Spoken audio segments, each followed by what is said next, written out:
Samantala muling binanatan ni Davao City Mayor Baste Duterte si Pangulong Ferdinand Marcos Jr. sa dinaos na prayer rally sa Cebu kahapon.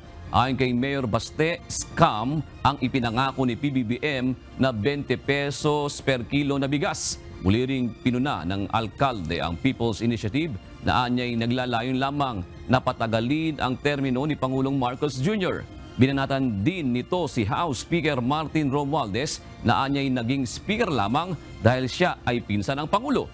Samantala, inihayag naman ng Pangulo sa kanyang latest vlog na ang problema sa ngayon sa mataas na presyo ng bigas ay hindi lamang sa Pilipinas nararanasan kundi sa buong mundo.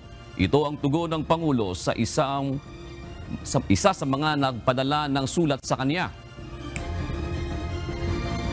Hindi natin maiwasan na makita talagang nagiging problema ang pagtaas ng presyo ng bigas dito sa Pilipinas. Pero kung titignan po natin, kahit na yung mga nag-e-export na mga bansa ay tumataas din ang presyo nila, halos katumbas lang ng pagtaas nandito sa Pilipinas.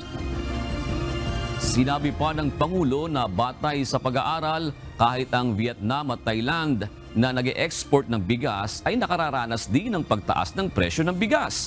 Pangunahin niya na nakakaapekto sa presyo ng bigas ay ang presyo ng langis, mga pataba at patubig na kailangang ayusin.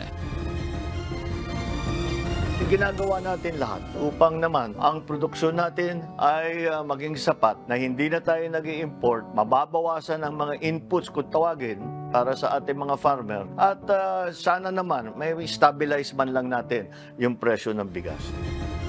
Sa ngayon ay wala pang reaksyon sina Speaker Romualdez at PBBM kaugnay sa mga bagong banat ni Mayor Baste.